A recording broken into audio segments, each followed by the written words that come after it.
তোমার হুকুম ছাড়া নড়ে না যে গাছের পাতা, মাথার ওপর ধরে রেখেছো তুমি রহমতের ছাতা।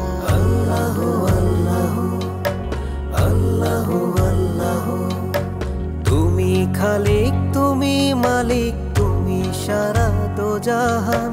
দিকে দিকে শুনি শুধু তোমারই গুণগান।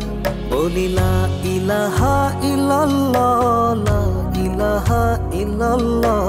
আল্লাহু আল্লাহু আল্লাহু আল্লাহু, বলি লা ইলাহা ইল্লাল্লাহ, লা ইলাহা ইল্লাল্লাহ।